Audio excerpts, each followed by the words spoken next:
Hi guys! Welcome back again sa aking YouTube channel.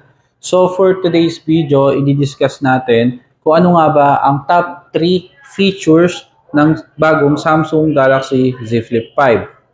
Pero bagong lahat, pa-like and pa-subscribe muna ng aking YouTube channel para updated po kayo sa mga latest videos na i-upload ko. So huwag na natin patagalin. Simulan na natin. Let's go!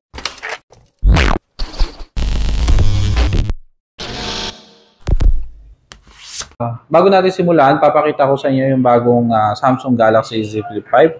So, ito po siya. Ayan. So, ang hawak-hawak ko po ngayon ay yung kulay na cream. So, pakita ko po sa inyo. Ayan. So, yung unang features na meron sa Samsung Galaxy Z Flip 5 is yung large and improved flex window display. So, ang Samsung Galaxy Z Flip 5 ay meron 3.4-inch na naka-Super AMOLED display dito po sa kanyang cover screen or tinatawag nating flex window. So, ang advantage nun is mas malaki na yung content na makikita mo dito sa cover screen or flex window, and then hindi mo na kailangan i-unfold pa para lang magamit gaya po ng notification, quick settings, and mga widgets. So, for notification, swipe right mo lang para makita yung mga recent notification nyo. Then, kapag sa quick settings naman, swipe down nyo lang po. So, makikita nyo na po agad dyan yung Wi-Fi, Bluetooth, data. So, hindi mo na kailangan buksan po yung Z Flip 5 para lang ma-access po yon. So, meron na po siyang tinatawag na quick settings. Then sa widgets naman siya, mas na-improve na rin po yung kanyang widgets kasi up to 12 widgets ang pwede mong i-add. At isa sa advantage ng mga widgets natin is kaya natin mag-add ng widgets na pwede ka pong makapag-YouTube, Netflix, or message. So ang gagawin lang natin, i-open lang natin via settings. So open po natin yung phone para ma-open po yung tinatawag nating widgets na pwede po kayong makapag-YouTube, message, Netflix. So, under settings po, punta lang po kayo sa advanced features, then labs. Then, dito sa bandang baba po, meron pong nakalagay na apps allowed on cover screen. So, ibig sabihin nun, yung application na pwedeng ilagay po sa cover screen, gaya po niyan. So, i-on nyo lang po yung gusto nyo pong i-open or makita doon sa cover screen. Then, after nyo po ma-open, balik po ulit tayo doon sa cover screen. So, may kita nyo, bandang dulo po, ayan po. So, lumabas na po yung application na in-on nyo po doon. So, dito, ayan po. Ayan, kaya mo ma-access yung YouTube or manood ka po sa Netflix na hindi kailangan i-open po ang ating Samsung Galaxy Z Flip 5. So, kung nabitin po kayo doon sa apat na application, pwede po kayo mag-add ng other application. Gaya ng mga usually na ginagamit nyo po, like TikTok, Facebook, Messenger, kayang-kaya po yan. So ano po yung dapat nyong gawin is magda-download po kayo na tinatawag natin Good Luck application. So saan pa makikita ang Good Luck application? So first pupunta po kayo sa Galaxy Store. Then search nyo po yung Good Luck application. Then after nun, open po natin yung Good Luck application. So sa baba, sa right side, click nyo po yung Live app. So, click nyo po siya, then hanapin nyo po yung multi-star. So, install nyo po siya. So, once na ma-install nyo po siya, click nyo lang po siya, then click nyo po yung I Love Galaxy Foldable, then Launcher Widgets. So, bago po kayo mag-add, enable nyo po muna yung Launcher Widgets para ma-add po siya dun sa cover screen. Then yun, pwede ka na po mag-add ng gusto mong application. So, ang gagawin mo lang, select nyo lang po yung gusto nyong apps na maa-add dun sa cover screen. So, ang maganda sa kanya, mas maraming application na yung magagamit mo.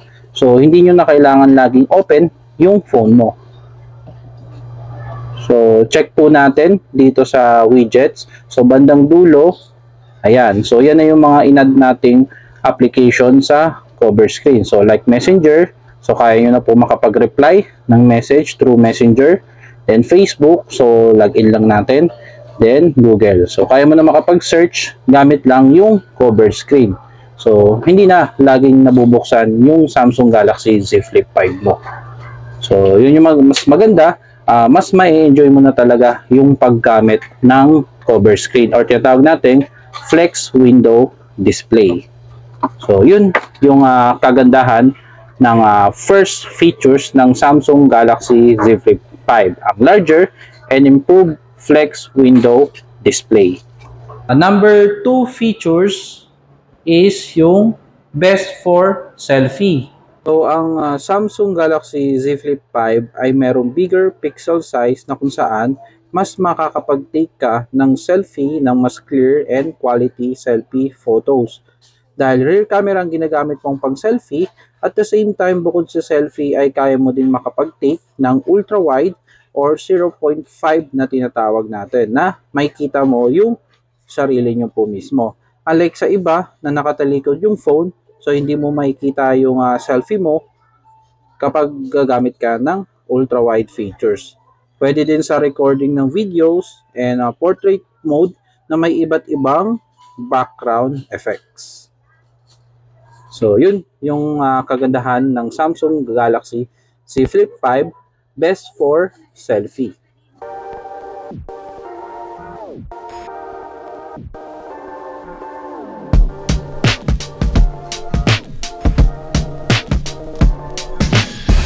Number 3 features ng Samsung Galaxy Z Flip 5 ay yung packetability. For packetability ng Samsung Galaxy Z Flip 5, ang maganda sa kanya ay mas bago na yung kanyang design dahil mas slimmer and mas flat na ang kanyang hinge. So naka zero gap hinge na po siya. Kaya mas comfortable at mas madali na siyang maibulsa. So kahit saang pocket ay mailalagay mo siya. So hindi mo na kailangan laging hawak ang phone mo kasi mas kasya na siya sa mga bulsa mo. The same time, mas na-reduce na ang kanyang screen crease na 44%. So hindi na siya masyadong kita, mas ma-enjoy mo na yung paggamit mo ng display sa Samsung Galaxy Z Flip 5. So yun po yung top highlight features ni Samsung Galaxy Z Flip 5. So, sa mga gusto mag-avail ng Samsung Galaxy Z Flip 5, pwede nyo po ako i-PM sa Messenger po, Jomari Villamero, then or Viber ko na nakalagay po sa screen. So may mga promo ko na i-offer, special promo na or freebies na i-offer sa inyo once na mag-message po kayo sa akin or mag-PM po kayo sa akin para for reservations. So by the way, I'm Jomari Villamero from Samsung SM City Fairview. So pa-like and pa-subscribe again ng aking YouTube channel sa mga hindi pa po naka-subscribe. So maraming salamat sa panonood. Bye-bye!